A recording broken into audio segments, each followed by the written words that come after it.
Bonjour, Eddie. Oh, bonjour. Bonjour. Bonjour, monsieur. Bonjour, monsieur. Bonjour.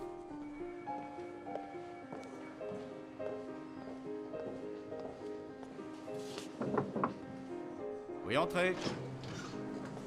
Ah, bonjour, Eddie. Bonjour, monsieur Martin. Asseyez-vous.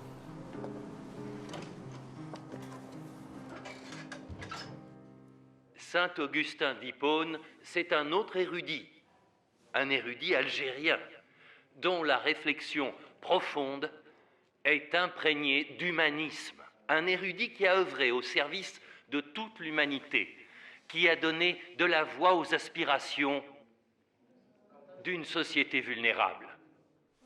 Il s'agit d'un reportage qui a été diffusé sur une chaîne algérienne lors de l'inauguration de la cathédrale Saint-Augustin après sa restauration.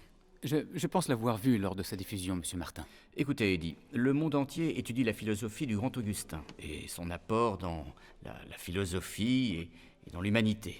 Il y en a même qui considèrent que c'est le premier philosophe du christianisme occidental, alors qu'en réalité il est berbère. Personne ne sait, ou très peu de gens, qu'il est algérien.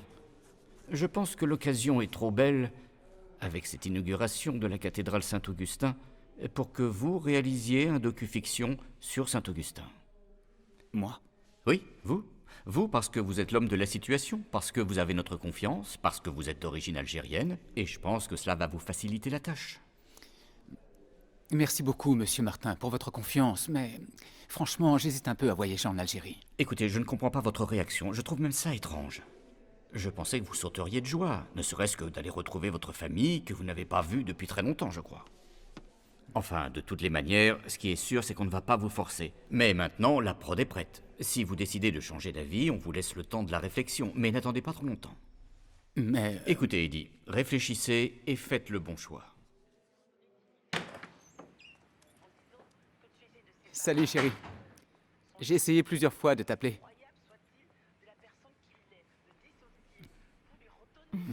Assieds-toi, j'ai un truc à te dire. Moi aussi, j'ai quelque chose à te dire. D'accord, viens t'asseoir. Oh, doucement, s'il te plaît, Eddie. Je suis enceinte. Tu es enceinte? Oui, c'est ça. Est-ce que t'es sérieuse? Ça fait même 2 semaines que je le soupçonnais et aujourd'hui, j'en ai eu la confirmation. Et c'est quoi la solution maintenant? Qu'est-ce que tu veux dire par c'est quoi la solution? Il faut que tu comprennes, c'est pas trop le moment. J'ai suffisamment de boulot à faire, d'accord? J'ai des objectifs à tenir. Oublie cette histoire de bébé. Excuse-moi, mais je te parle pas de m'épouser, j'ai juste dit que j'attends ton bébé, c'est la moindre des choses. Si cela ne te convient pas, on ira chacun de son côté. Kenza, pourquoi tu t'évertues à détruire notre relation? On est bien comme ça suffit. Pour toi, ça suffit. Tu considères que notre relation n'est que purement physique. Ça n'a rien à voir avec l'amour. L'amour, c'est le sens du sacrifice, du partage et de la responsabilité. Mais tu n'as pas l'air de connaître ces valeurs. Attends. Je t'aime, Kenza. Moi aussi, je croyais que tu m'aimais.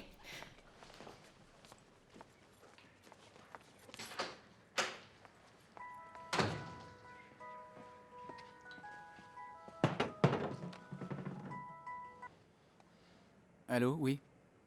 Oui, monsieur Martin? Oui. J'accepte ce travail, d'accord. Très bien. Avec plaisir, merci.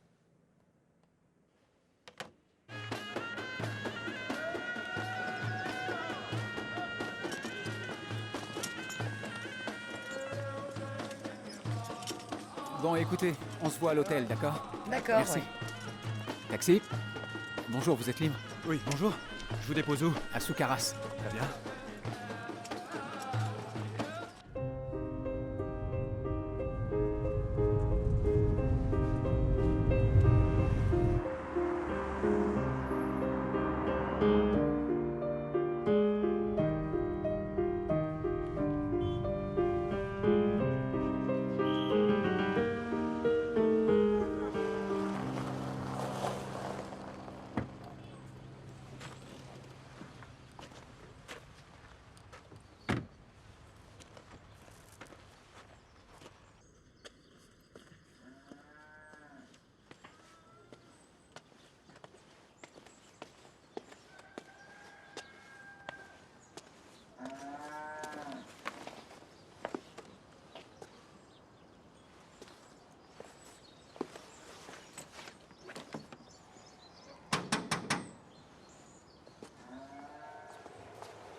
Bonjour.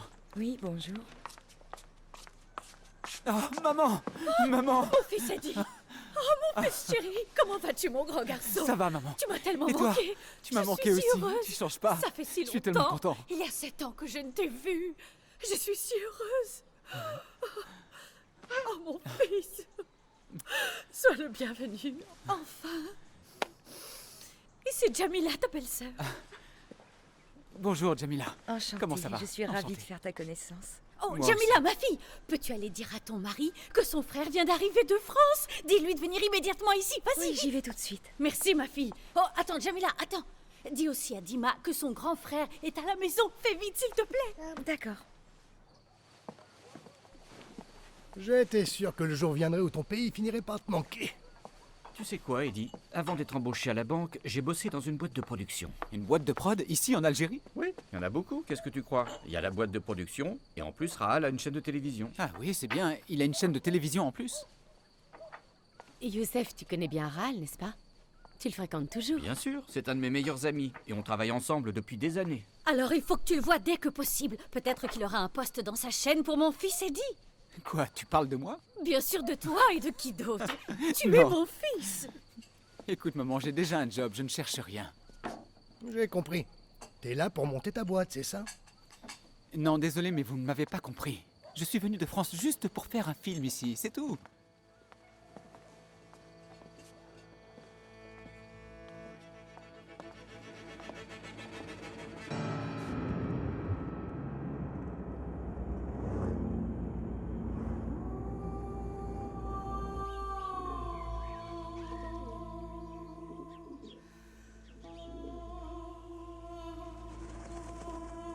Bon, j'y vais.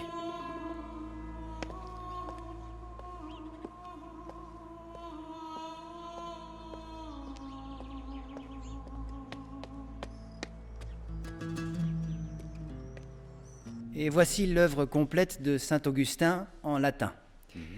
Ça, c'est le trésor de la bibliothèque. Une édition qui date des années 1760.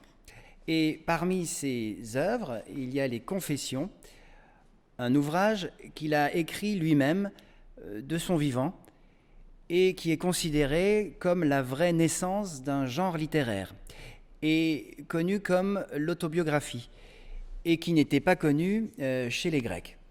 Je vois. Et pour vous, voici les Confessions en français. Excusez-moi, mon père. Devrait-on comprendre par confession la reconnaissance des fautes et péchés commis selon l'Évangile ou bien autre chose? Il est vrai que l'ouvrage contient la reconnaissance des fautes, mais pas uniquement. Il évoque aussi les dons. C'est peut-être ce que saint Augustin voulait nous enseigner en disant « La reconnaissance des dons de Dieu précède la confession des péchés commis et le début des bonnes actions. » Patricius a envoyé son fils étudier à Mador, un bourg situé à quelques encablures de Tagaste. Mais Augustin, le révolté, s'est habitué à fréquenter le théâtre. Eh bien moi, je serai indifférent à son égard, tant qu'elle m'admire. Mais cela n'empêche pas, maître, que ses rêves deviennent enfin réalité. Accordez-lui un baiser, allez la voir, maître. Ah, en voilà une bonne idée. Et je vais m'enquérir de ce pas. Allez-y.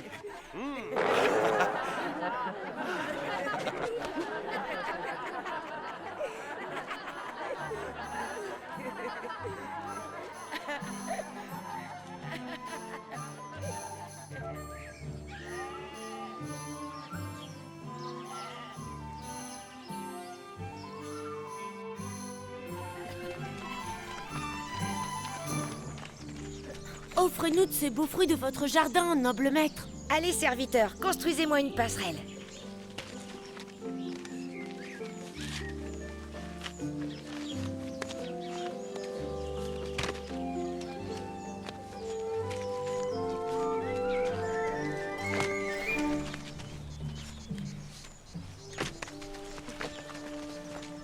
Allez, tenez mes bons serviteurs. Merci, mon maître. Merci pour ta générosité, maître. Que pensez-vous d'Augustin? Un héros ou un enfant de cœur? Augustin! Augustin! Augustin! Et vous là, bande de petits voleurs! Voleurs!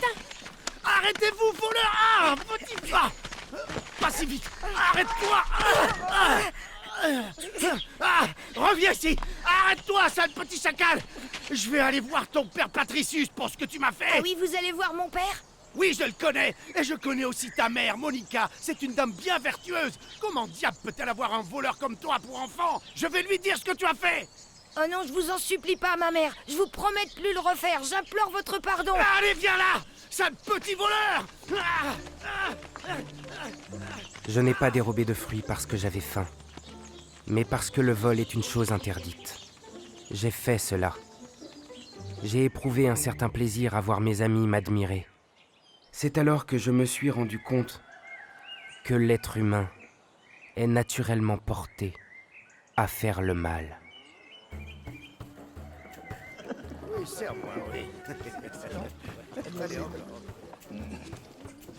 Alors comme ça, tu veux dire que toi, Ilius, le coureur de jupons, tu as consacré tout ton fichu temps à Mador à travailler comme un forcené. En fait, pas vraiment. Mador foisonne de tavernes et je ne peux m'en passer, tu le sais bien.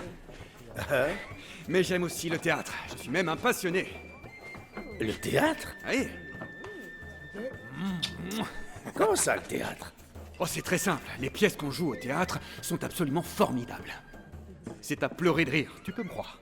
Demande donc à Augustin. Augustin? Quel Augustin? Eh ben, ton fils, qui d'autre? Et qu'est-ce que mon fils Augustin, qui est parti étudier à Mador, a à voir avec le théâtre? Vas-y, dis-moi, hein? C'est à moi que tu demandes? Demande-lui. Je l'ai vu tout récemment au théâtre où se jouait une de ses farces. Le fier soldat. Il avait l'air transporté de joie. À mon avis, il doit tenir son attrait des plaisirs de la vie de son père.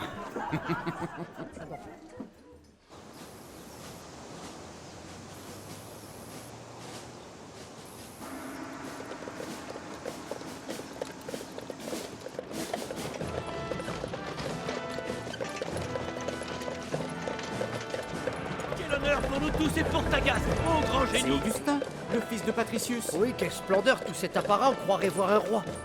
Bienvenue à vous, vénérable maître. Soyez le bienvenu, génie de Tagaste. Longue vie à notre maître.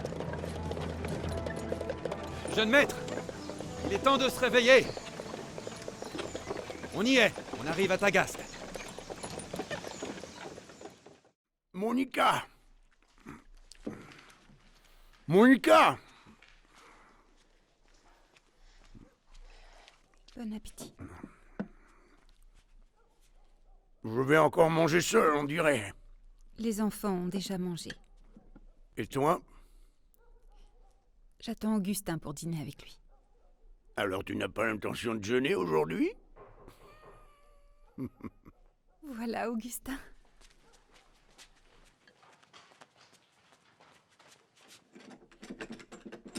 Augustin.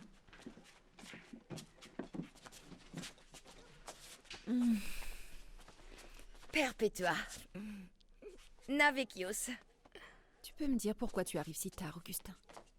C'est à cause de la roue de la vieille charrette qui s'est détachée et on a perdu beaucoup de temps à la réparer, sans parler de ce sacré mulet qui ne voulait pas avancer. Et que dire alors de l'autre tête de mule qui a laissé ses études de côté pour aller traîner dans les théâtres? Qu'est-ce que tu veux dire par là, père? Parce que tu imagines que je ne sais pas à quoi tu passes ton temps à Mador. Je n'ai rien fait de mal, père. Tais-toi, t'es qu'un menteur et un idiot. Tu délaisses tes études pour traîner avec de mauvaises fréquentations et te débaucher dans les théâtres et tout ce que tu trouves à dire c'est j'ai rien fait de mal. Si pour toi aller au théâtre c'est de la débauche, regarder c'est mieux que de s'y livrer. Comment ça? Calme-toi. Pauvre folle.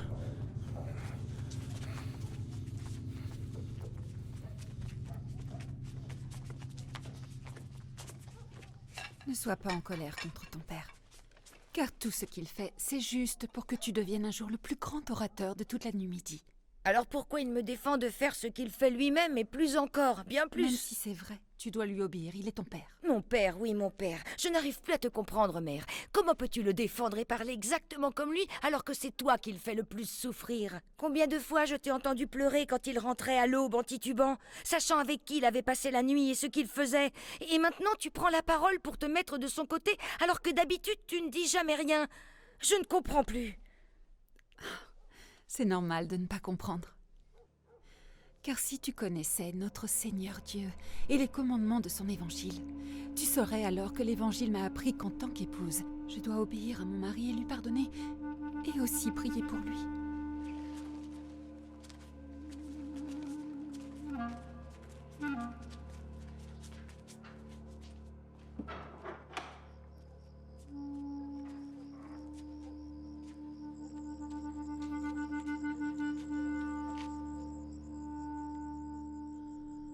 Ô mon Seigneur, mon Dieu et mon Sauveur, Jésus-Christ, viens à mon secours. Aie pitié de ton humble servante. Que ta miséricorde atteigne le cœur de Patricius. Illumine l'âme et le cœur de notre fils Augustin. Éloigne-les du mal et des passions de ce monde. Mène Augustin sur la voie de l'obéissance. Et ne laisse pas les péchés le dévoyer, Seigneur. Purifie-le de tous ses démons, de ses pensées mauvaises et impures. Écoute ma plainte. Entends mes supplications et exauce ma prière. Toi qui es le roi, toi qui es le glorieux et l'éternel. Amen.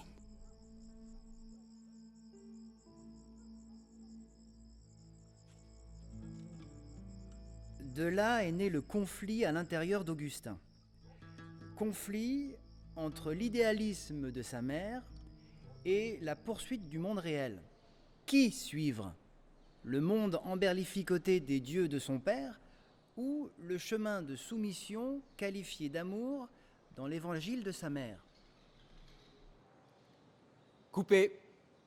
On passe à la suite, mon père. Que les dieux bénissent le très noble Romanianus. Patricius, comment vas-tu? Très bien, monseigneur. Je vous prie de bien vouloir pardonner ma venue sans vous en avoir averti. Ça ne fait rien. Qu'attends-tu de moi? Il s'agit de mon fils, Augustin. Il a abandonné ses études à Mador, cela fait déjà plus d'1 an. Pour quelle raison? Aller étudier à Mador ne lui plaisait pas. Pour être tout à fait honnête, les frais de ces études sont devenus trop lourds pour moi. Je n'arrive plus à subvenir à toutes ces charges, monseigneur. Donc tu as besoin de mon argent, Patricius? En vérité, j'ai besoin plus de votre aide que d'argent, noble Romanianus. De mon aide, tu dis? Et quel genre d'aide attends-tu? Je souhaiterais que vous m'aidiez grâce à l'influence que vous entretenez avec les nobles de Carthage, afin que mon fils Augustin puisse continuer ses études de rhétorique. À Carthage? Comme tout ça est étrange, Patricius. Comment parviendrais-tu à subvenir aux frais à Carthage alors que tu n'arrives même pas à payer ceux de Mador? J'avoue que tu m'intrigues. Tu dois être conscient que je ne vais pas pouvoir t'offrir mon aide toute ma vie. Tu sais que tu peux compter sur moi. Mais là, il ne s'agit pas seulement d'une année ou deux. Cela risque de prendre beaucoup plus longtemps. J'en ai bien conscience. Je souhaite seulement avoir votre appui pour le début. Ensuite, je ferai tout mon possible pour le prendre moi-même en charge et qu'il réalise notre rêve. Écoute-moi, Patricius. Les ambitions que tu as pour ton fils sont certes honorables. Néanmoins, ce que je pense, c'est qu'il serait judicieux qu'elles soient réalistes. Il vaut mieux éviter de poursuivre des rêves inaccessibles. Je vous remercie, Seigneur. Mais qu'est-ce que tu as, Patricius? Je n'ai rien. Rien du tout. Allez, ne t'inquiète pas. Je suis sûre que tu as fait tout ce qu'il était possible de faire. Sois certain que le Seigneur ne nous laissera pas.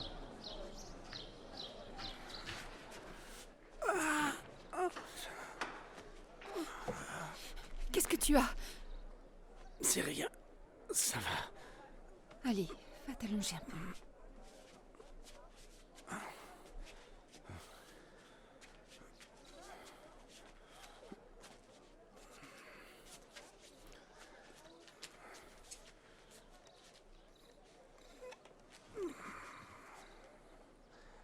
Laissons ce problème entre les mains sacrées de Dieu.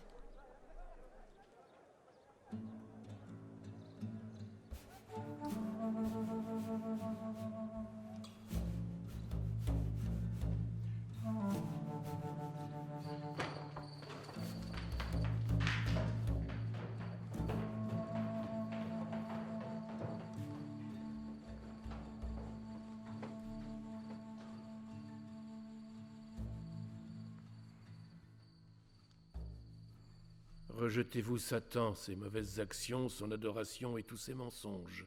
Oui, je le rejette. Acceptez-vous le Christ.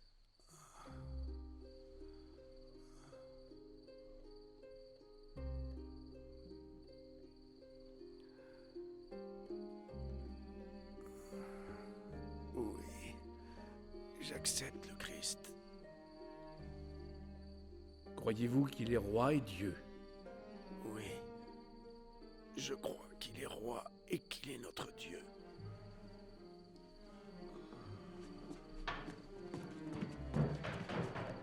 Répétez après moi, je crois en un seul Dieu.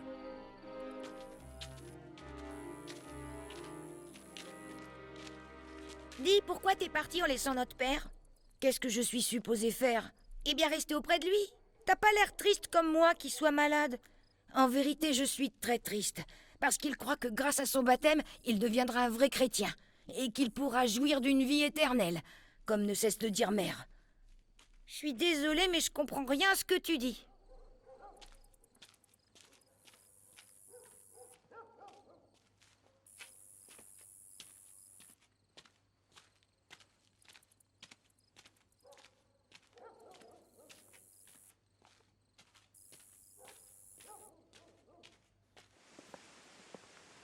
Merci beaucoup, mon père. Mais non, c'est moi qui vous remercie. Allons, on vous a pris tout votre temps. Vous avez été formidable depuis le début, donc merci beaucoup, et on s'excuse. Mais non, je vous en prie, ne dites pas ça. Vous avez travaillé dur et vous devez être exténué. Pour ma part, ma collaboration s'arrête ici, en Algérie. Quant à vous, le chemin est encore long.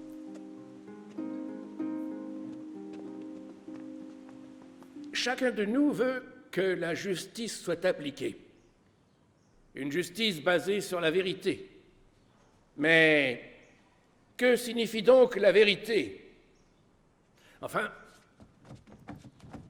j'aimerais conclure mon propos en toute objectivité en disant que la vérité reste à jamais cachée et ne peut la trouver que celui qui veut réellement la chercher. Celui qui possède des yeux clairvoyants et un très grand discernement. Celui qui est doué de sagesse et de probité comme vous. Excellent, excellent, excellent, excellent, excellent.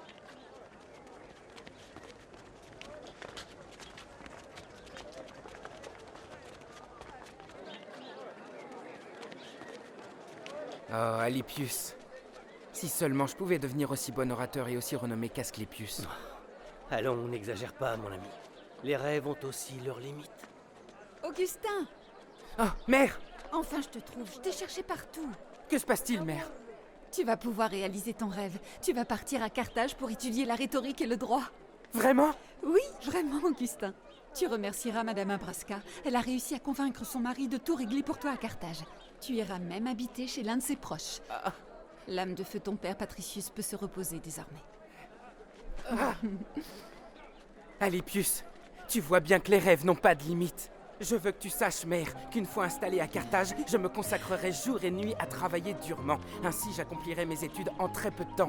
Et à mon retour à Tagaste, je serai professeur orateur. Comme ça, je serai près de toi, de ma sœur et de mon frère.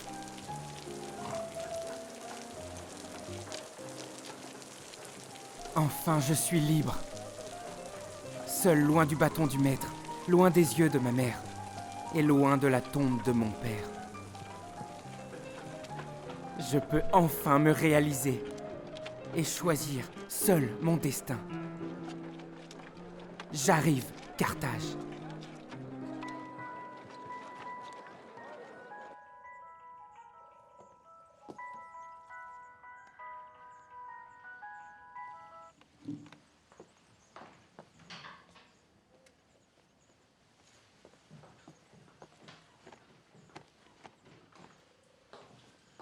Eddie! Oui, maman. Qu'est-ce que fait cette valise ici? Je dois aller à Carthage.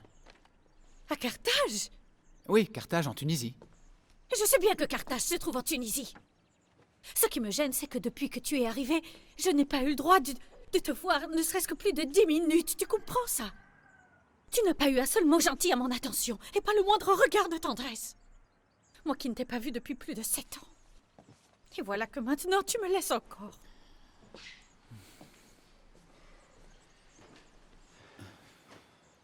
Maman, je dois juste me rendre en Tunisie. Tu sais bien que j'ai un film à terminer. Je regrette, c'est mon boulot. Bon, écoute-moi. Je te promets que dès que je reviens, nous sortirons, toi et moi, et nous irons boire un petit café, et on ira se balader. Tu me promets? Tu ne me racontes pas d'histoire? C'est promis, maman. Mais juste à une seule condition. Que j'ai ta bénédiction. Que Dieu t'offre tout ce que tu désires et te guide, et mon Dieu, faites qu'il revienne à moi en pleine santé.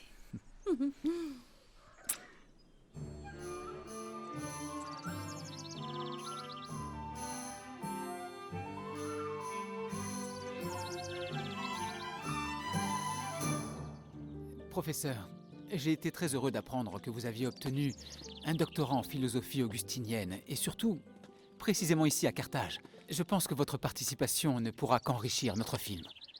Je vous remercie pour ces très gentils mots. Excuse-moi, Eddie, Oui. où est-ce que je pose la caméra? Je te dis ça tout de suite. Professeur, où sommes-nous exactement ici? Cette zone englobe tout un quartier où vivaient jadis les riches et les nobles de Carthage. Donc on peut supposer que cette maison est sans doute celle de Népridius, la demeure où avait séjourné Augustin. Oui, certainement. D'accord. Si je suis venu à Carthage, c'est grâce à mon père qui a toujours rêvé que je devienne un orateur instruit et renommé. Et aussi grâce à ma mère qui a lutté et s'est obstinée pour que ce rêve devienne réalité après la mort de mon père. En fait, tu veux poursuivre ce rêve uniquement pour satisfaire tes parents ou bien parce que tu désires plus que tout pouvoir devenir un brillant orateur? Lorsque j'étais à Mador, j'ai appris l'art de faire pleurer les spectateurs et ainsi d'écrire leurs émotions les plus profondes et les plus persuasives, afin d'assujettir le sentiment de l'auditoire, et cela a été une vraie réussite. C'est là-bas que j'ai senti que les traits qui me caractérisent commençaient à se préciser, et que l'étude de la rhétorique, de l'argumentation et de la démonstration est la voie unique qui fera de moi un futur grand orateur. Tu sais, Augustin, qu'on se ressemble tous les deux énormément, car je suis moi-même un passionné inconditionnel des débats intellectuels, et j'adore connaître et apprendre tout sur les religions et leurs origines. Les religions et leurs origines? C'est étrange. Comment ça, étrange? Tu veux dire quelle relation ont les dieux que nous vénérons avec l'étude des religions et leurs origines? Tout simplement, il n'y en a aucune. Aucune. En dehors de l'amour de la connaissance. Je t'en prie, assieds-toi.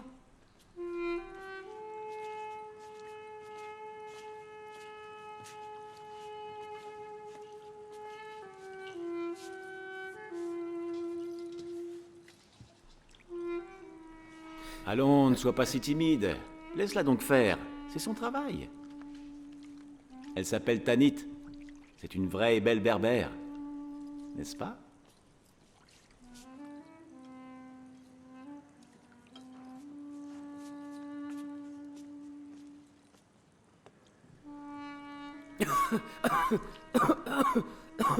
Ça n'a pas l'air d'aller, l'ami. Il semblerait que tu ne sois pas habitué à boire du vin. Ouais, c'est ça.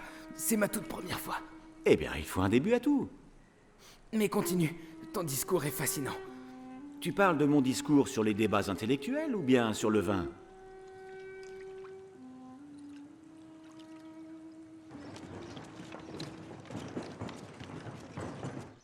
Et puis, en conclusion, la définition qu'on peut donner de la rhétorique, c'est une technique pour s'adresser à n'importe quel interlocuteur, dans le simple but de l'influencer.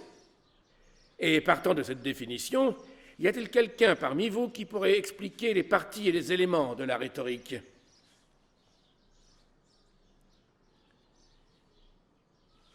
Vous, quel est votre nom? Augustin, maître. Et d'où êtes-vous originaire, Augustin? De Numidie, maître. De la ville de Tagaste. Tagaste. Je m'y suis déjà rendu il y a un certain temps de cela pour une affaire que j'avais à plaider. Je ne m'y suis pas plu. Pour être tout à fait franc, les compensations de cette affaire étaient très intéressantes. Je veux dire pécuniairement, ce qui m'a consolé.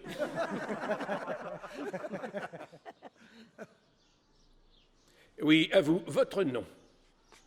Prios, maître. Je viens naturellement de Carthage. Alors citez-nous donc les éléments qui concernent la rhétorique. Les règles de la rhétorique, ce sont celles qu'utilise l'orateur. Oui, bien sûr, bien sûr. Et quoi d'autre, je vous prie? C'est tout, l'orateur emploie la rhétorique et la rhétorique sert l'orateur. On peut dénombrer 5 éléments. Tout d'abord l'art, ensuite le discours, et aussi l'orateur, puis l'interlocuteur, et enfin l'influence. C'est tout à fait exact. Cependant, cela ne vous dispense pas de vous excuser d'avoir pris la parole sans demander la permission. Veuillez m'excuser pour cela, maître. J'accepte avec plaisir vos excuses. Car vous avez fait la démonstration de la confiance en soi. Vous avez manifesté de l'assurance et vous n'avez pas été troublé lorsque je vous ai traité avec un certain dédain. Bravo à vous. C'est excellent, Augustin. Vous devez tous ici vous imprégner de la qualité d'intervention dont Augustin vient de faire acte. En tout premier lieu, avoir le courage de se confronter.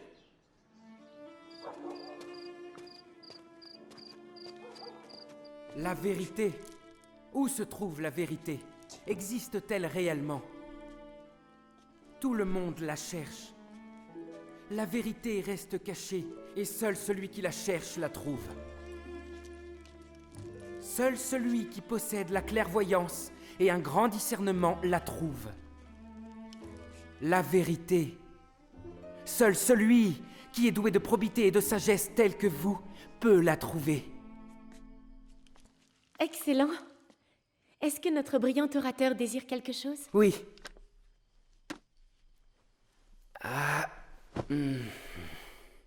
Je souhaiterais posséder un champ et une ferme dans l'une de ces belles campagnes africaines. Avec des fontaines d'eau fraîche comme celles que l'on trouve chez les riches à Carthage. De jolies fontaines décorées avec du marbre de la belle région de Carquoine. Et aussi des statues à l'effigie des grands empereurs. Et encore d'autres statues représentant de jolies femmes. Et une bibliothèque. Oui, une bibliothèque dotée des plus beaux manuscrits. Pour y passer mes vieux jours dans la paix. Et n'y a-t-il aucune place pour l'amour dans vos rêves? Comment? Oh, veuillez me pardonner. Je me suis un peu égarée, maître. Je vais préparer votre repas.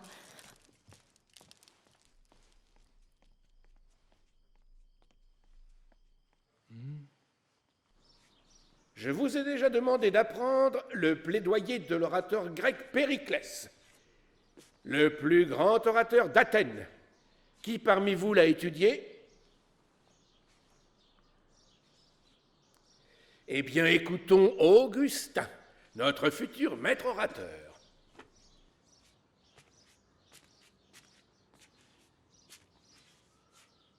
Honorable assistance, je vous invite à faire de votre nation le centre de vos pensées. Et si vous y parvenez, rappelez-vous tout d'abord que c'est grâce au courage de ces héros qui ont donné leur vie pour le peuple tout entier. Nous leur devons toute notre reconnaissance pour cela, à jamais. Et chacun d'entre eux a eu droit à son tombeau. Je ne fais pas ici allusion à un tombeau qui contient leurs ossements retournés en poussière. Mais je pense ici à celui qui comprend leur mémoire et leur notoriété. Un tombeau, c'est ce qu'on mentionne à chaque fois que l'on parle d'honneur. La terre entière est semée de tombeaux de tous ces grands hommes.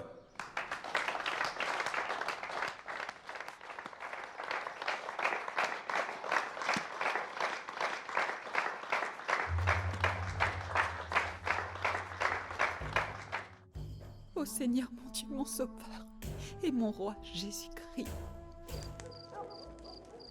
veille sur mon fils Augustin dans son exil. Éloigne-le de Satan et de ses serviteurs. Ne l'abandonne pas. Sois avec lui. Purifie ses pensées et quitte-le vers toi. Attends un peu, toi. Quoi? Quoi? Tiens. Prends ça.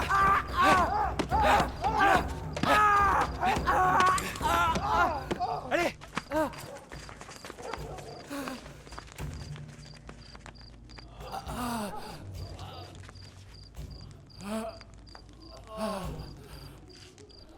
commet un péché, pardonne-le-lui. Ne lui en veux pas, Seigneur, car tu es le chemin, la vérité et la vie.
Personne ne croit que la volonté seule permet de réaliser de bonnes œuvres, à moins d'avoir la grâce de Dieu.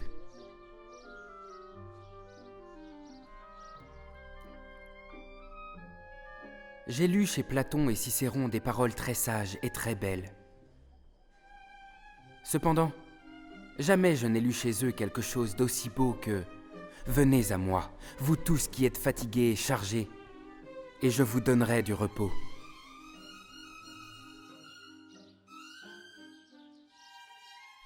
Combien de fois ai-je prié avec dérision? Dieu, fais que je devienne pur et que je puisse ignorer les tentations, mais pas tout de suite. Avoir la foi, c'est croire en ce qu'on ne voit pas. Et la récompense, c'est de voir ce en quoi on a foi. Quelle grande foi tu avais, mère. Quelle que soit la gravité du péché, il ne faut pas désespérer de ta miséricorde, mon Dieu. Qu'est-ce qui ressemble à l'amour? Elle a des mains pour aider les autres. Elle a des pieds pour se hâter au secours des pauvres et des nécessiteux. Elle a des yeux pour voir la misère et le besoin. Elle a des oreilles pour entendre les plaintes et le chagrin de son prochain. C'est la définition de l'amour. Oui, à vous, Augustin. Le grand maître et orateur Cicéron a dit « L'histoire est le seul témoin des temps. La mémoire de la vie, l'enseignante de la vie, la messagère de l'Antiquité et la lumière de la vérité. Cela veut-il dire que si nous explorons notre propre histoire, nous trouverons la vérité? » Ne soyez donc pas si naïf, Augustin. Je veux dire, il n'y a pas qu'une seule vérité absolue dans cette vie. La vérité est uniquement ce que vous ferez pour pouvoir prouver aux autres que ce que vous avancez est l'entière vérité. Augustin, attends-moi. Est-ce que je peux te parler si tu n'es pas trop occupé? Bien sûr, oui. J'ai bien écouté tes remarques sur la vérité avec Maître Asclépius. Oui? Je voulais juste savoir si tu as trouvé la réponse. Comme tu le sais déjà, Maître Asclépius est un très grand orateur. Et ses réponses suscitent toujours beaucoup d'autres questions qui nous poussent à réfléchir. Et chaque nouvelle question provoque encore et encore d'autres questions. Ça pourrait finir par vous déprimer. Pourquoi tu ne lirais pas la Sainte Bible? Tu pourrais bien y trouver la vérité. Non, je ne pense pas. Je l'ai déjà lu à maintes reprises, et je l'ai trouvée plutôt confuse. J'ai pu aussi voir dans l'Ancien Testament certaines qualités attribuées à tort à Dieu, comme la colère, la tristesse, le dépit et encore d'autres qualités auxquelles ma raison refuse d'adhérer. T'es-tu intéressé à l'enseignement de l'Église? Non, pas du tout. À vrai dire, pour moi, les enseignements de l'Église sont comme des vieux contes pour enfants. Et puis, leur but ultime est plutôt d'asseoir leur autorité. Écoute-moi, Augustin. Par exemple, qu'est-ce que tu dirais si je répondais à ton interrogation? À quelle question? Où se trouve la vérité? Vas-y, je t'écoute. Dans l'enseignement du manichéisme. L'enseignement du manichéisme? Oui. C'est le prophète Mani qui a fondé le manichéisme. Il est né il y a une centaine d'années à Babel. Et c'est au travers de ses enseignements que Mani a réussi à réformer et réunir les 3 grandes religions, c'est-à-dire le zoroastrisme, le christianisme et le bouddhisme, pour en faire une religion universelle. Ainsi, le manichéisme est devenu la nouvelle religion de la vérité et de la paix de l'esprit. Donc le manichéisme serait la vraie vérité? Tout d'abord, ce qu'il faut connaître et apprendre, ce sont les paroles du prophète Mani. Le monde est constitué de 2 anciennes origines, lumière et obscurité. Et le bien est le royaume de la lumière. Et le mal est le royaume de l'obscurité. La lumière est l'élément essentiel pour les êtres supérieurs. Et Dieu a établi son trône dans la lumière. Maintenant, mes amis, nous allons accueillir notre nouvel ami, Augustin. J'ai appris par notre cher Aquilius que vous étiez en quête de la vérité. Cela nous comble de plaisir. Mais j'aurais tout d'abord aimé savoir si vous êtes chrétien. Non, non. Alors, à quelle religion croyez-vous? Je suis ma propre raison. Très bien, très bien. Puisque vous suivez votre raison, les préceptes du prophète Mani seront votre vérité. Je suis prêt à tout entendre. Le manichéisme rejette le monde du syncrétisme. Il n'est pas possible de matérialiser Dieu et de le rapporter au monde des péchés. La rédemption des péchés n'est pas possible par le sang du Christ, comme le prétend le christianisme. C'est quand l'âme se libère de la prison du corps, dans la libération des lumières, de la prison des ténèbres, que la connaissance peut libérer de la captivité de l'ignorance. C'est pour cela, mon très cher Augustin, que nous avons le devoir de nous opposer à ces chrétiens qui prétendent que le salut de l'âme réside dans la mort du Christ sur la croix sans contrepartie. Toutes leurs fausses théories sur la grâce et l'amour de Dieu éloignent de la vérité. En fait, la seule voie juste est celle de mortifier nos corps, de nous abstenir des plaisirs afin de pouvoir atteindre la transcendance de nos âmes.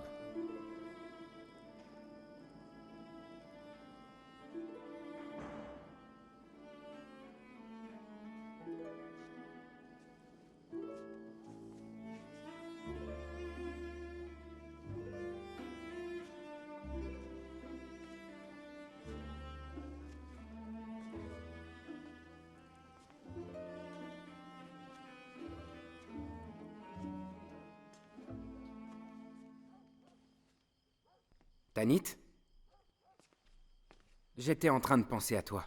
Tu pensais à moi? Je veux dire à un sujet qui te concerne directement. Comme c'est étrange, car je pensais également à quelque chose que je dois t'apprendre, une chose qui nous concerne tous les deux. Et quelle est cette chose? Non, d'abord toi, dis-moi ce que tu tiens à me dire. Hors de question. Au moment où le soleil va apparaître, les nuages doivent s'éclipser. Je viens d'apprendre que j'attends un enfant. Un enfant?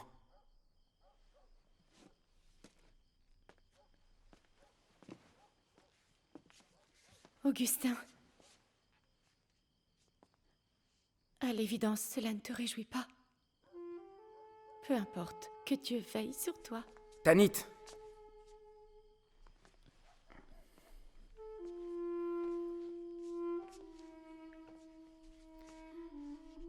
Tu sais bien que je ne te laisserai jamais.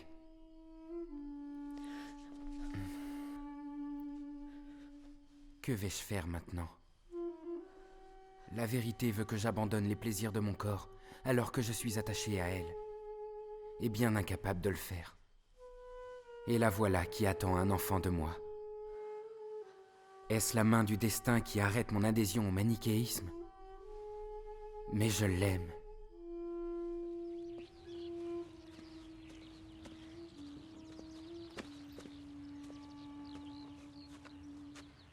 Allô, oui, Kenza? Eddie, comment ça va? Ça va bien, et toi? Je me sens un peu seule sans toi, Eddie. Pourquoi tu me laisses comme ça? Tu ne veux plus me parler parce que je porte ton enfant. J'ai besoin de savoir. Je ne te demande même pas de le reconnaître. Cet enfant aura les mêmes droits que ce soit en France ou en Tunisie. C'est pour ça que je fais tout cela. J'ai besoin de toi. Je t'aime, Eddie. Est-ce que tu comprends? Écoute, Kenza, moi aussi je t'aime, mais tu sais bien que je suis coincé ici. Tu veux quoi? Que je quitte mon travail et que je rentre? C'est impossible. Je n'arrive plus à te croire. Comment je peux te prouver ma sincérité? Laisse-moi venir pour finir le séjour avec toi. Tu me manques, Eddie. J'en peux plus de rester seule. Bon, c'est d'accord, tu as gagné. Et si tu penses que c'est une preuve d'amour, très bien, je suis d'accord. C'est vrai? Oui, tu peux venir. Je t'adore, Eddie. Je t'aime. Moi aussi, je t'aime. De tout mon cœur. Je dois te laisser. À bientôt, chérie.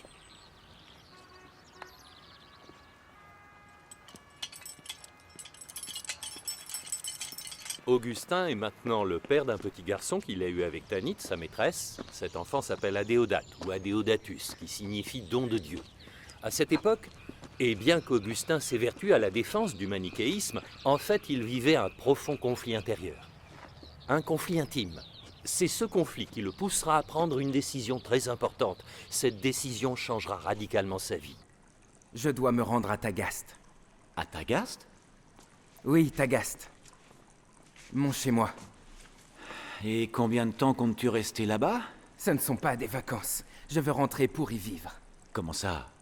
Tu as tellement travaillé pour obtenir tout ce que tu as, ton rang à l'université, ta belle demeure luxueuse, et tes affaires, et voilà maintenant que tu décides d'aller vivre à Tagaste. Là, j'avoue, je te comprends plus. Oui, moi non plus, je ne me comprends pas, vois-tu. Mais en fait, je n'éprouve plus autant de plaisir dans tout ce que je fais. Rentrer à Tagaste et y enseigner la rhétorique me permettra peut-être de me satisfaire. Et le sentiment de faire quelque chose d'utile pour ma ville et transmettre ce savoir à ceux qui ne peuvent pas voyager est, je crois, ce dont je ressens le plus le besoin. Surtout que j'étais moi-même dans ce cas de figure à mes débuts. Ma famille a eu du mal à payer mes études. Tu sais, tu es une véritable énigme pour moi, Augustin. Tu raisonnes de brillante façon, mais tu restes encore un très grand sentimental. Il est plutôt rare de trouver la raison et les sentiments chez une seule personne. Et toi, tu seras toujours d'une grande éloquence, Néprédius. Non, je le jure sur les dieux. Ce n'est pas un compliment, c'est la vérité. Qu'est-ce que tu comptes faire pour ton fils Adéodatus? Est-ce qu'il restera avec Tanit? Pas du tout. Je l'emmènerai avec moi. Et avec ta permission, je veux emmener aussi Tanit. Tu n'as pas besoin de mon accord. Je te l'ai déjà offerte, mon très cher ami. Et il me semble qu'elle ne t'est pas indifférente. Elle a été tienne et elle est restée depuis que tu as mis le pied dans cette maison.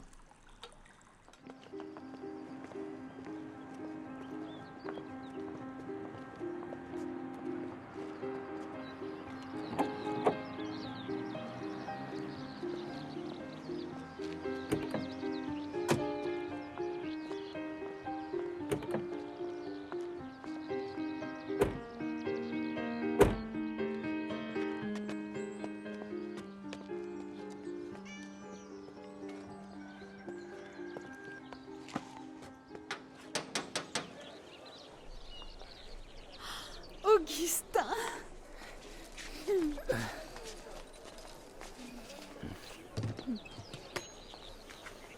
Si tu savais comme tu m'as manqué, mère. Tu as changé, mon fils. Tu es un grand homme maintenant. Voici Tanit, ma femme. Tanit, sois la bienvenue à Tagaste. Je vous remercie, Madame Monica. Lui, c'est notre fils, Adéodatus, un don de Dieu. Un don de Dieu? Un don de Dieu. Et où sont Névécus et Perpétua? Névécus est au champ et Perpétua est dans sa chambre. Perpétua? Perpétua?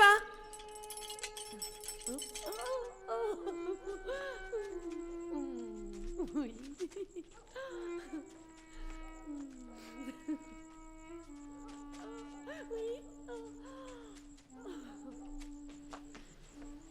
Tu pensais que je ne saurais pas que vous n'êtes pas marié, Augustin? Tout Tagaste est déjà au courant. Celui qui rapporte les nouvelles de Carthage m'a dit ce que tu fais. Et maintenant que tu es devenu célèbre, ces nouvelles te concernant sont précieuses. Tu sais, mère, j'aime cette femme. N'est-ce pas suffisant qu'elle soit chrétienne? Si la loi romaine n'empêchait pas d'épouser une esclave, je l'aurais déjà fait. Tu dis l'épouser? Et comment ça? Oh, j'ai aussi entendu dire, toujours par ce même messager, que tu t'intéresserais à cette hérésie de manichéisme qui interdit le mariage? Mère, je suis fatigué, alors si tu le veux bien, je préférerais qu'on en reparle demain. Non, maintenant, Augustin. Crois-tu que je pourrais accepter ce péché au sein même de cette maison? Chut, je t'en supplie, mère. N'élève pas la voix, je t'en conjure. Je baisserai le ton pour qu'aucun humain n'entende. Mais que comptes-tu faire avec celui qui sait chaque chose que tu vis? Bon, nous allons quitter cette maison tout de suite. Non, attends. Ton enfant n'a rien à voir avec ça. Il ne mérite pas de sortir par un froid pareil. Allez, reste. Nous trouverons bien une solution grâce à Dieu.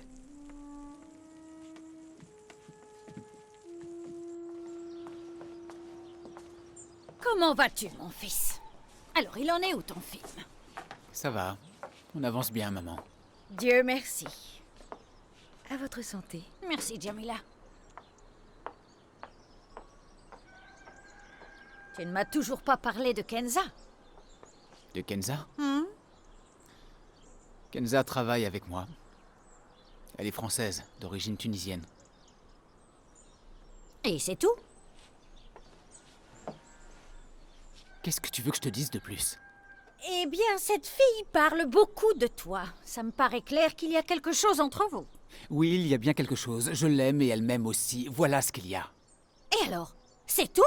Où veux-tu en venir, maman? Je veux seulement te dire que l'amour en Occident n'est pas l'amour que nous connaissons ici. Et l'amour chez eux, c'est l'amour qui n'existe qu'entre le mari et sa femme. Et alors, ça change quoi, dis-moi? Pourquoi veux-tu parler de ça maintenant? J'ai du travail. Donc je peux en conclure que vous vivez comme un vrai couple. Non? Et l'enfant qu'elle a dans son ventre, c'est le tien? C'est elle qui te l'a dit? Elle n'en a pas eu besoin. Je ne suis pas aveugle. Et je l'ai remarqué à sa façon d'agir quand elle jouait avec ton neveu. À chaque fois, elle l'éloignait de son ventre. J'ai compris qu'elle était enceinte. Peu importe. Que comptes-tu faire? Tu y as pensé?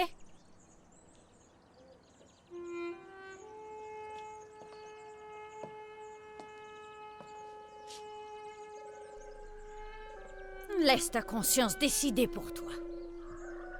Souviens-toi juste qu'elle aussi a une famille. Tu en as conscience?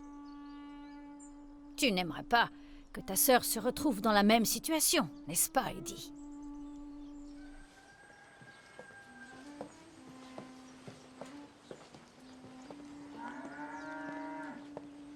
Hé, viens là.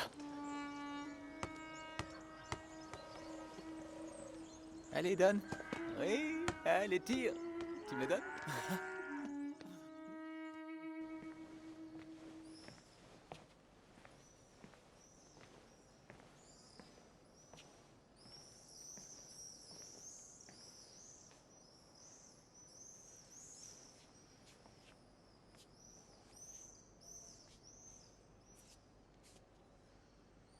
J'ai attendu avec une telle impatience qu'il revienne à Tagaste. J'ai bien cru qu'en le voyant ainsi tous les jours, mon cœur serait de nouveau en paix. Mais depuis son retour, ce n'est plus que souffrance. Il ne me reste que des regrets. Il est devenu le premier défenseur de cette hérésie qu'est le manichéisme. Laissez-le donc faire ce que bon lui semble. Et un jour, il se rendra compte qu'il n'y a rien à défendre dans ces théories, croyez-moi. Si vous pouviez lui rendre visite et lui parler, lui expliquer que vous étiez un adepte du manichéisme et que vous êtes devenu... Je vous ai dit de le laisser. Vous devez seulement vous contenter de prier pour lui, c'est tout. il finira par comprendre, à travers toutes ses lectures, l'incohérence et l'absurdité de ce courant. Devra-t-il être encore égaré pendant plusieurs années, s'il continue à s'entêter? J'avoue être en plein désarroi. Mais enfin, comment fait-il pour croire à tous ces commandements si complexes? Et pourquoi refuse-t-il la Bible et sa simplicité? N'ayez crainte, car l'enfant de ses larmes ne s'égarera jamais.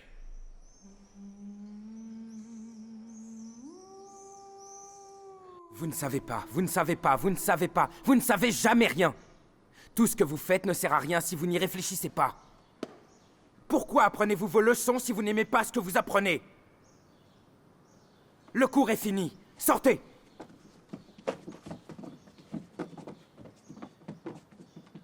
Dis-moi, cher maître. Alypius. Dis-moi, Augustin, qu'est-ce qui t'a pris de t'emporter comme ça? Parce que je trouve inacceptable de passer tout ce temps ici sans parvenir à trouver un seul autre étudiant aussi brillant que toi. Qu'y a-t-il de si drôle, dis-moi? Eh bien, à vrai dire, je me suis très souvent demandé combien de temps tu allais tenir à Tagaste avant de te rendre compte que cette ville est beaucoup trop étroite pour tes rêves. D'ailleurs, je me rappelle de cette phrase que tu m'as dite un jour. Les rêves n'ont pas de limite.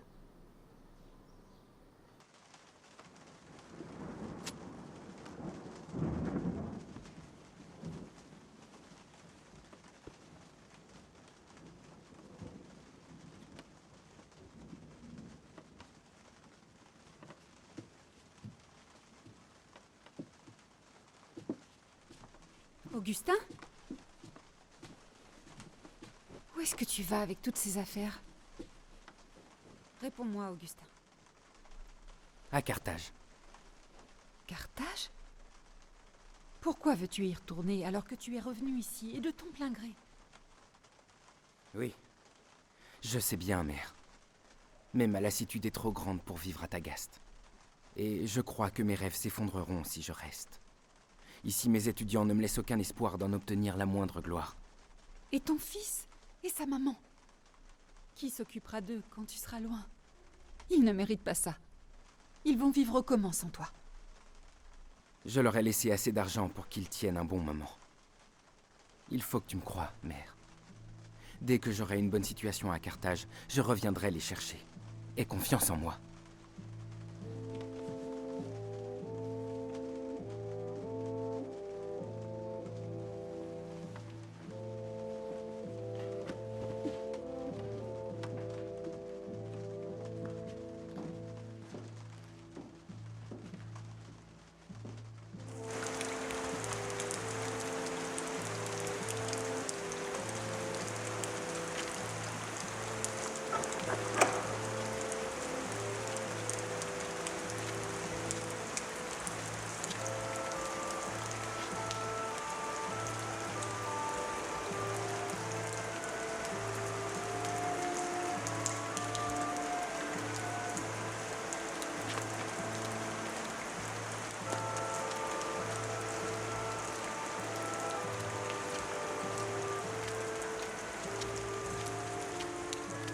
Ah, Seigneur, j'ai tellement tardé à t'aimer, à voir ta beauté suprême et éternelle.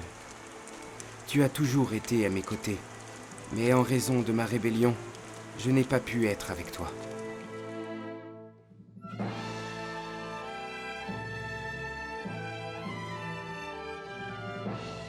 Pendant toutes ces dernières années, j'ai cédé à différents désirs. Je séduisais les gens, et des gens me séduisaient. Je les trompais, et parfois ils me trompaient. Tantôt publiquement par la science, et tantôt secrètement, sous de faux slogans religieux. Comme il est absurde de tout savoir, et de ne pas te connaître, toi, Dieu et Seigneur. Je ne gagnais de tout cela qu'une pitoyable popularité, embellie par les applaudissements de la foule. Et cela me tournait la tête. J'avais oublié que la fierté avait transformé les anges en démons, et que l'humilité a transformé des humains en anges. Les idées ont continué leur lutte dans ma tête sans relâche, jour après jour.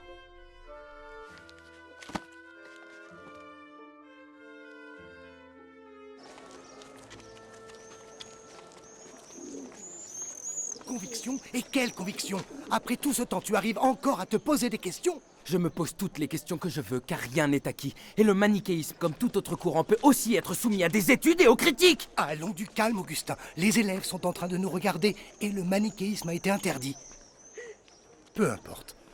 De toute façon, tes doutes seront vite élucidés par le prêtre Festus quand il rentrera de Rome très bientôt. Et c'est pour quand, ce très bientôt? Je crois qu'on en reparlera plus tard. Je dois te laisser. On se voit ce soir. Vas-y, à plus tard.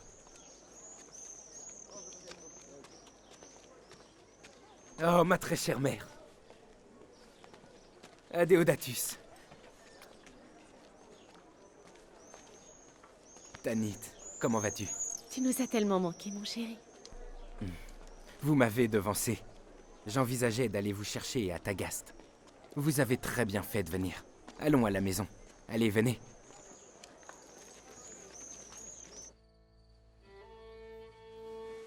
Ton chemin n'est pas le bon. Même si tu as enseigné et convaincu tout le monde avec la clarté de tes mots et ta logique. Ton chemin ressemble à la vérité, mais ce n'est pas la vérité. Je reconnais que je ressens des limites. Mais, mère, je cherche la sagesse dans sa profondeur. La sagesse et ses sources. La sagesse et son sens le plus profond.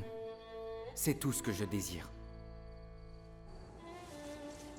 Est-ce de la sagesse d'enseigner des concepts vaniteux à tes étudiants et de prétendre, toi et tes semblables manichéistes, que le péché et la méchanceté proviennent de Satan? Et que les êtres humains n'ont rien à voir avec cela? S'ils cèdent, c'est la faute de la méchanceté et non des méchants? Je suis surprise de voir le grand penseur Augustin adhérer à ce genre de théorie prétentieuse.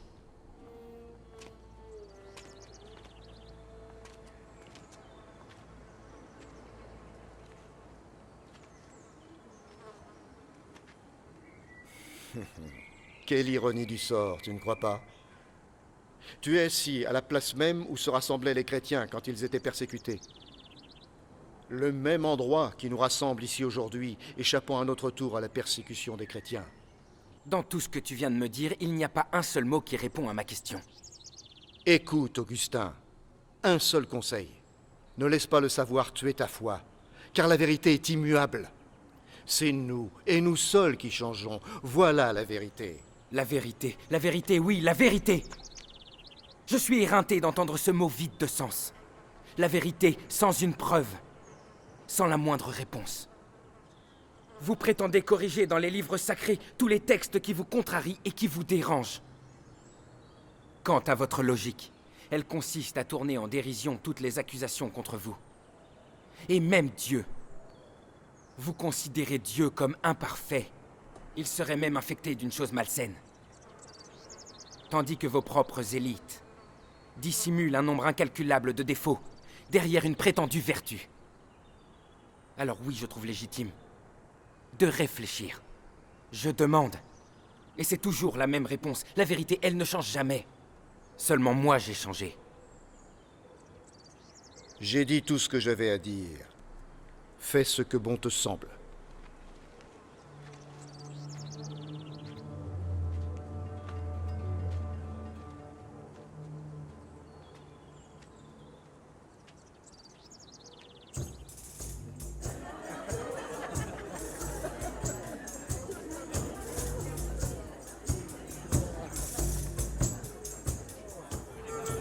Excusez-moi de vous déranger, maître Augustin. J'ai une missive de la part du consul de Rome pour vous.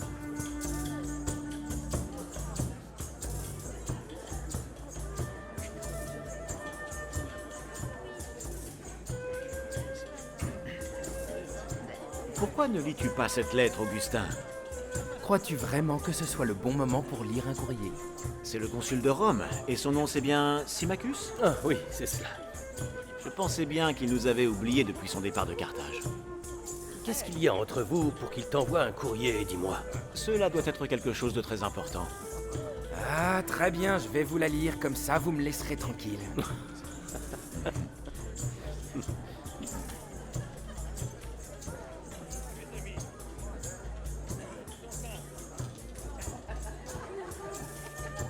Viens, Augustin. Tu vas enfin nous dire ce qu'il y a d'écrit. Sémachus. Sémachus me demande d'enseigner la rhétorique à l'université de Rome. Si je comprends bien, tu vas être obligé de quitter Carthage. Je vais y réfléchir, mais pas avant d'avoir terminé ce très important entretien.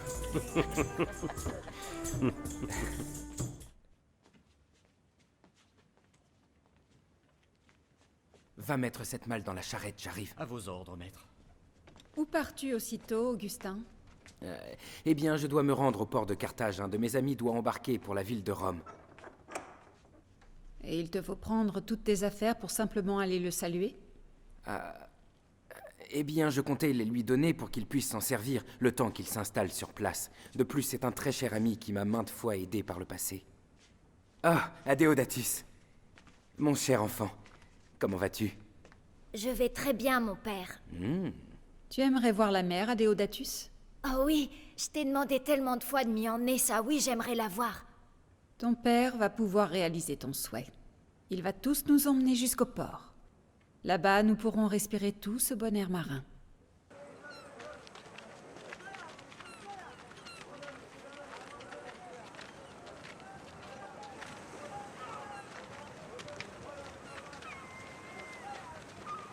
Maître Augustin! Maître Augustin! Quoi, parle? C'est le bateau, il est prêt à appareiller. Je le sais déjà, je le sais. Écoute-moi et ne dis plus rien, d'accord? Bien, maître. Pourquoi est-ce que tu me dis que le bateau va être retardé? Je fais quoi, moi, maintenant, hein? Que se passe-t-il avec cet homme, Augustin? Il y a que le porteur m'a dit que le bateau de mon ami est retardé. Et où se trouve ton ami? Je suppose qu'il a dû aller se reposer quelque part en attendant que tout soit enfin prêt. Je pense que vous devriez rentrer à la maison. Pourquoi y retourner? Il vaut mieux que nous restions l'attendre avec toi. Alors vous voulez rester? Pourquoi faire? Je viens de te le dire, le bateau a pris du retard. Je préfère être seul pour retrouver mon ami. Votre présence ne fera que me ralentir, sans compter que vous risquez d'être bousculé par la foule. Alors... Que dirais-tu d'aller m'attendre dans son église que nous voyons en haut de cette colline? C'est une bonne idée. Mais ne tarde pas trop, veux-tu? J'essaierai, mère, je vais essayer, promis. Allez-y, prenez ce chemin.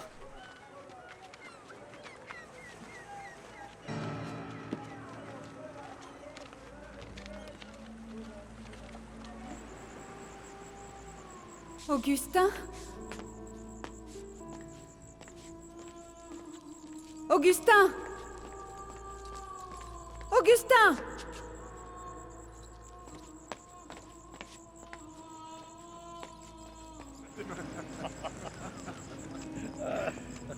Sa femme l'a même quitté. Il a dit.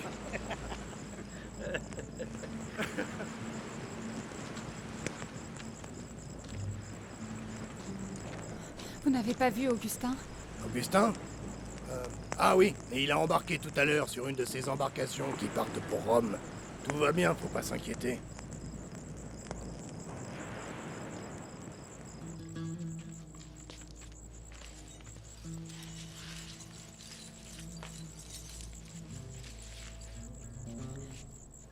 Tanit, Augustin nous a abandonnés. Il s'est embarqué pour Rome.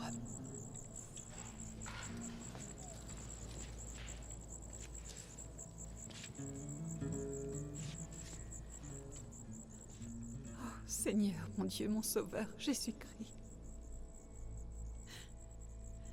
Pourquoi l'as-tu laissé s'en aller loin de nous? Pourquoi tu as permis cela, Seigneur? Tu m'as promis qu'il sera à toi. Jusqu'à quand va-t-il continuer à te fuir? Jusqu'à quand, mon Dieu?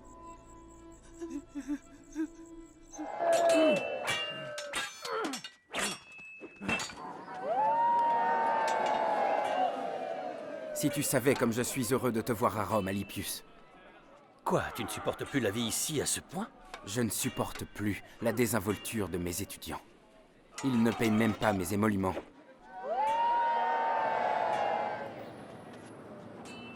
Tu peux me croire. Ici, je n'ai pas réussi à avoir un seul ami. Mon seul véritable ami, c'est le consul Sémachus. Est-ce que je dois comprendre que tu ne suis plus les manichéistes comme avant? Les manichéistes? Non, pas du tout.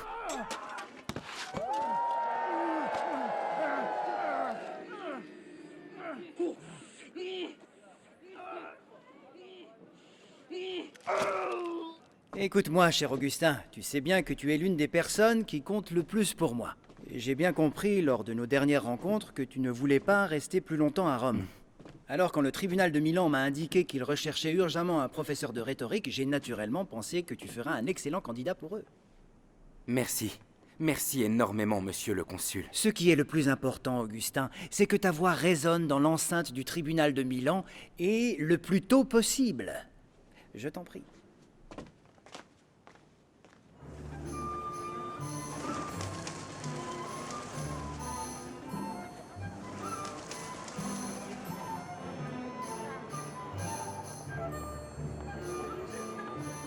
J'ai été surpris et perturbé lorsque j'ai évalué le temps passé entre mes 19 ans et maintenant. Aujourd'hui, j'ai 30 ans. Je continue à vouloir profiter du présent qui s'échappe, qui fait que je me disperse, que je m'éparpille. Mon Dieu, je vais rester dans la boue si tu ne me tires pas de là. Je resterai aveugle si tu ne m'ouvres pas les yeux.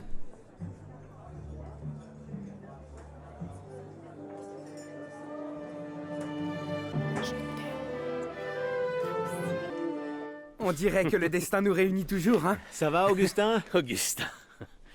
Alors, comment va ton nouveau travail? Dis-moi. Oh, la situation ici à Milan est très différente de celle de Rome.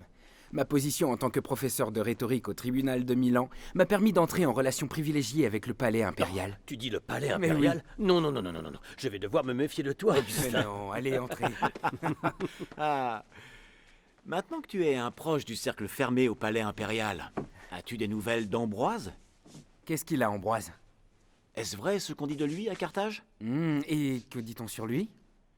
On dit que le philosophe Ambroise n'est pas un simple évêque et un philosophe, mais aussi un penseur plutôt courageux, et qui ne craint pas tous ces nombreux complots qui se trament au palais impérial. On peut dire que rien ne semble l'arrêter. Moi aussi, j'ai entendu dire que les pires orateurs et les manichéistes aiment et prennent plaisir à se confronter à lui.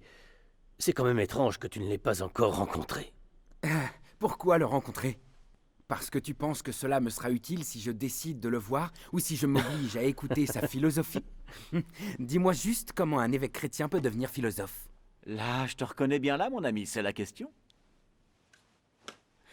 À part ça, je trouve qu'il manque quelque chose dans ta maison. Où sont les femmes? Dis-moi, tu as fait vœu d'abstinence à Milan? M'abstenir, c'est pas encore l'heure pour ça, elles sont en route.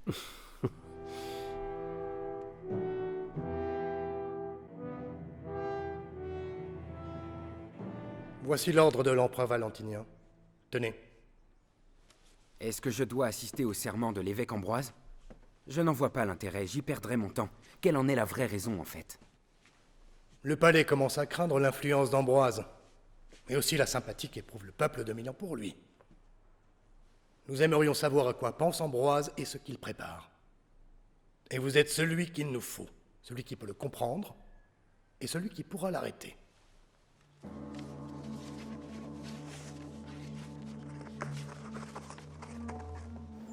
Au milieu de toutes ces contradictions, y a-t-il une solution contre l'erreur? Y a-t-il une rupture définitive avec le pouvoir de Satan? Y a-t-il une lumière éternelle qui jaillira pour devenir la caractéristique de la vie qui rejettera l'obscurantisme? Dans notre contemplation de la nouvelle ère, nous constatons que Dieu a pris forme humaine pour les malfaisants, les pécheurs et les déchus, et non pas pour les justes. Comme il le disait lui-même,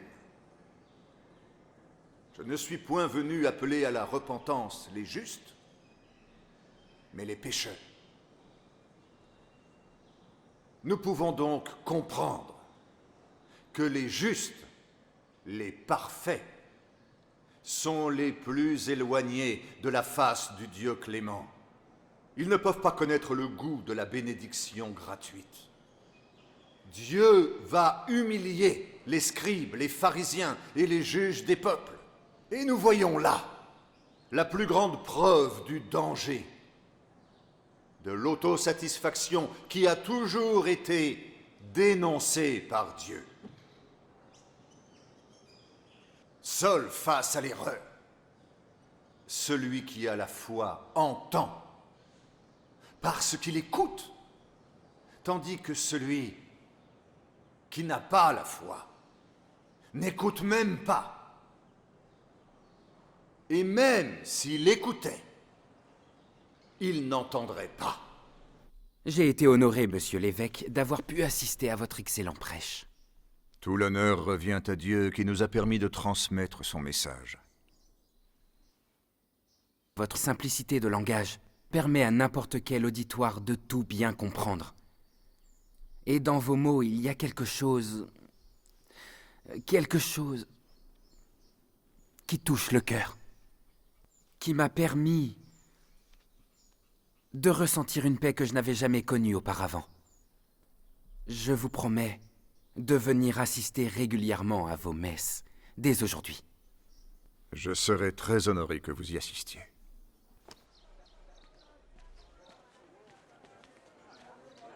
Oh, mère! Augustin, mon fils.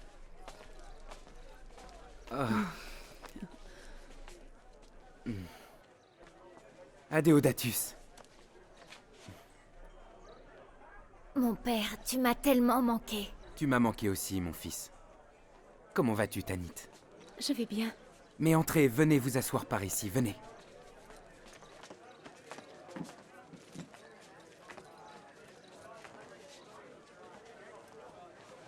Il semblerait que vous vous soyez donné du mal pour me trouver. C'est grâce à ton ami Alypius, il nous a bien aidés. Sans lui, nous serions encore en train d'errer dans cette grande ville. Oui, Milan est une grande et belle ville. Il y a beaucoup d'églises qui feront ton bonheur, mère, et tout particulièrement l'église de l'évêque Ambroise.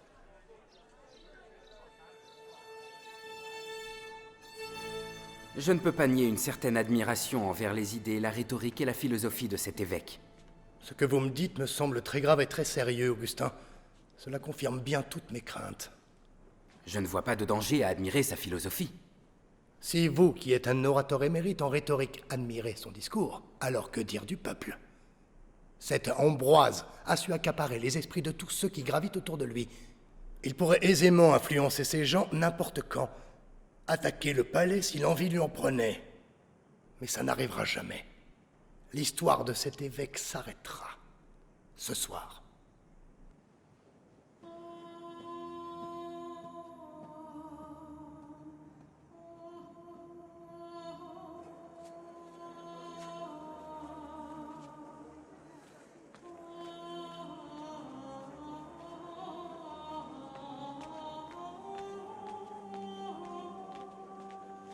Écoute, mère. Augustin?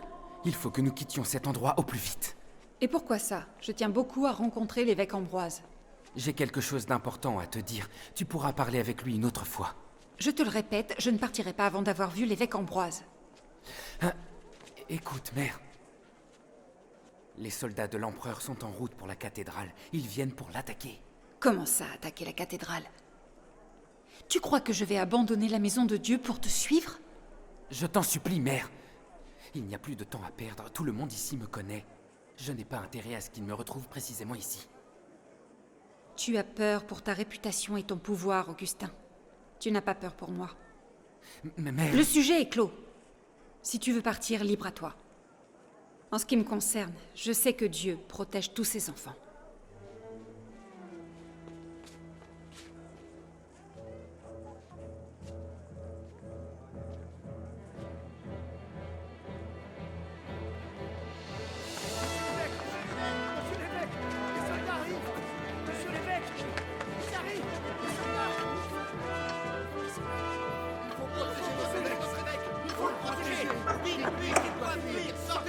Que se passe-t-il?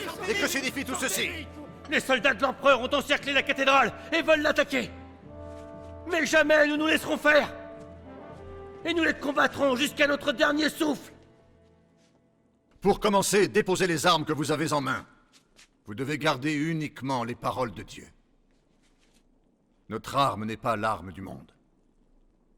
Notre arme est spirituelle. Alors armez-vous de votre foi, et Dieu fera le reste.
Je suis heureuse que le siège de la cathédrale par les soldats ne se soit pas terminé par un bain de sang.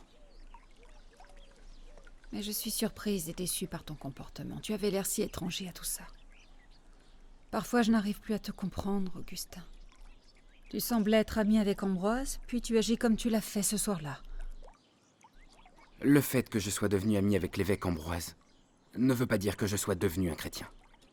Si je le fréquente et écoute ses sermons, c'est sur ordre de l'empereur. Il faut que tu comprennes ma situation vis-à-vis du palais impérial. Je travaille pour eux, je n'ai pas le choix. J'aimerais te parler d'un tout autre sujet maintenant. Quoi donc encore, mère? Que veux-tu dire? Je veux dire, mon fils, que tu avances dans l'âge. Il est grand temps que tu choisisses une épouse. Une épouse? Oui. Une épouse qui convienne à ton statut actuel. Je n'ai pas trop la tête à ça en ce moment, mère. Écoute-moi, mon fils. Récemment, j'ai fait la connaissance d'une pieuse et jolie jeune femme à l'église. Elle s'appelle Tertia. Son père est quelqu'un d'important. Je suis sûre qu'elle serait un parti idéal pour toi dans ta situation. Ce n'est pas le bon moment, mère. On en reparlera. Écoute-moi, mon fils. Tu devrais d'abord la voir, ensuite tu prendras ta décision. Ne t'inquiète pas. Tu auras tout le temps qu'il te faudra pour y réfléchir. Elle doit attendre encore 2 années pour être en âge de se marier.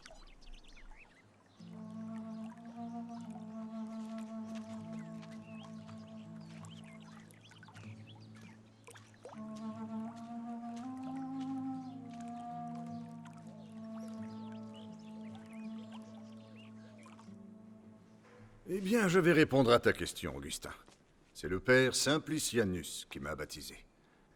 Et c'est lui qui a baptisé également le grand philosophe africain très célèbre, Victorinus.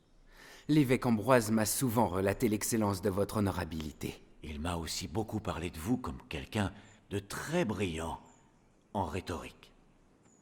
Augustin, je sais que le père Simplicianus s'intéresse lui aussi à la philosophie, tout comme toi.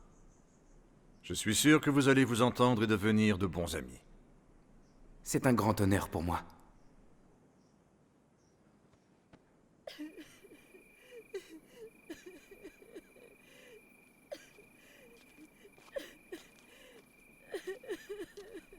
Adéodatus?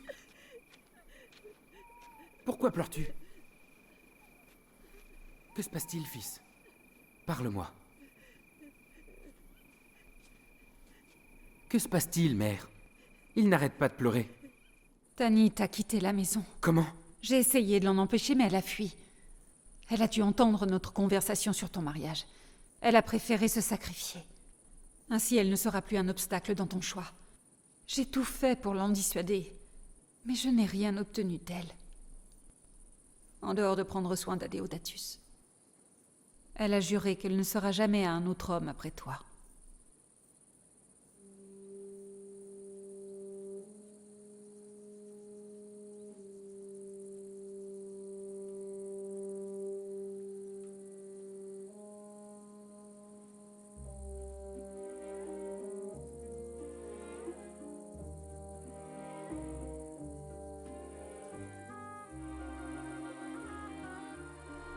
Suite au départ de sa concubine, après 14 années de péché, saint Augustin vécut une vie totalement différente.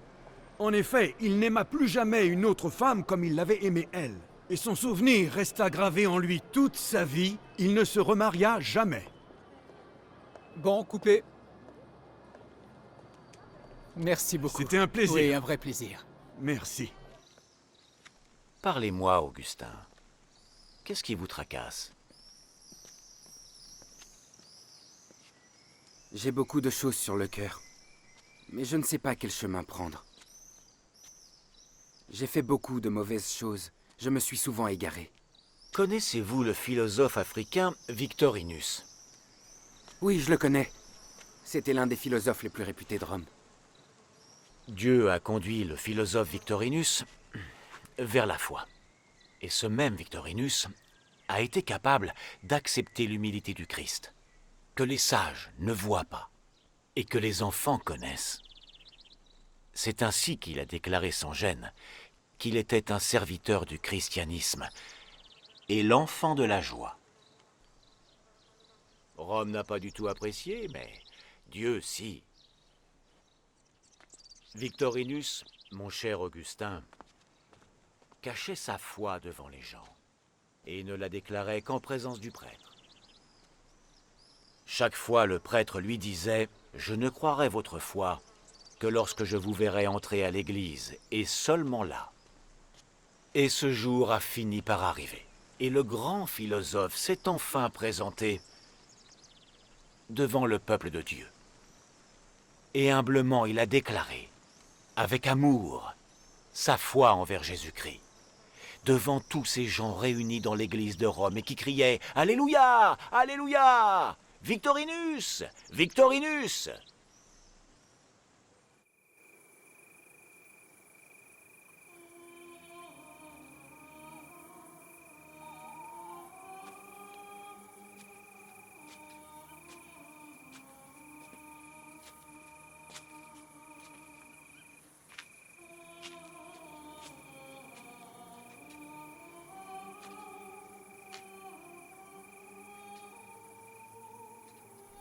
Prends-le et lis-le.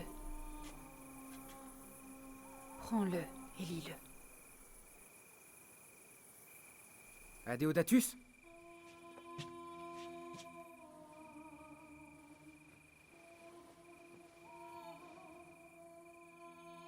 Prends-le et lis-le.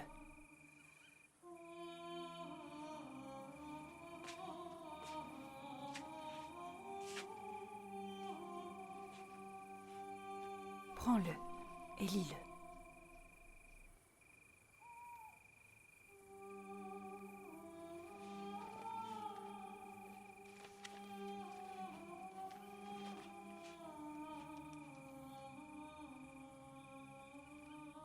Ni en criant, ni en s'enivrant. Ni en couchant et en se prostituant. Ni en se disputant, ni en convoitant.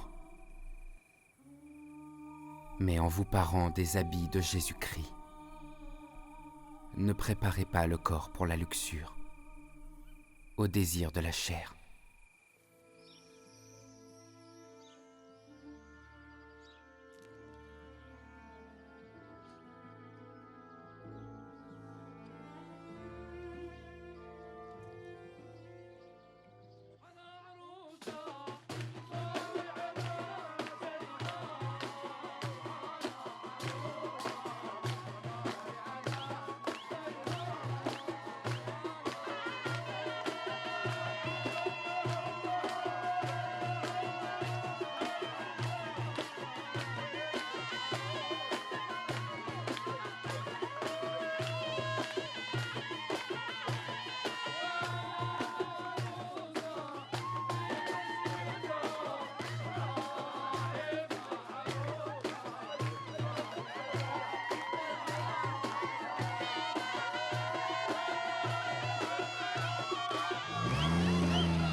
Pour la première fois de ma vie, je sens que tu me parles, Seigneur. C'est la première fois que je me trouve confronté à moi-même. Ô Dieu, tu me mets face à moi-même pour que je voie toute la laideur de mes péchés. C'est la première fois que je me vois et j'ai peur. Mais comment et où s'échapper? Mon Dieu, je sens que maintenant tu regardes vers moi. Comme s'il n'existait aucun être que toi dans les cieux et sur terre. Toi seul, Dieu sait que j'ai besoin de toi comme jamais auparavant. Aujourd'hui, je t'ouvre la porte de mon cœur et de ma vie. Je t'accepte comme mon maître et mon sauveur. Je regrette le temps passé loin de toi.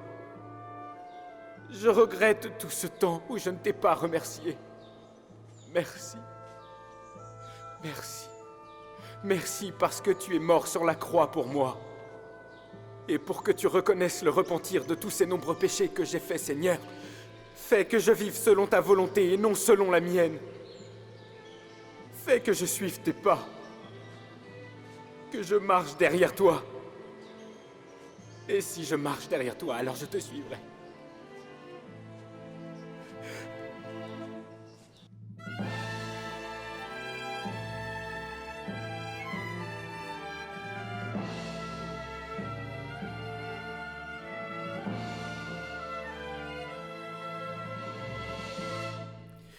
Maintenant, je sais pourquoi je n'ai pas su trouver Dieu.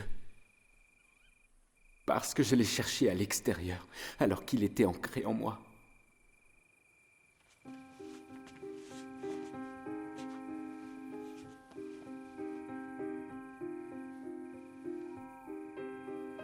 Ne crains rien pour lui, car le fils de ses larmes ne s'égarera jamais.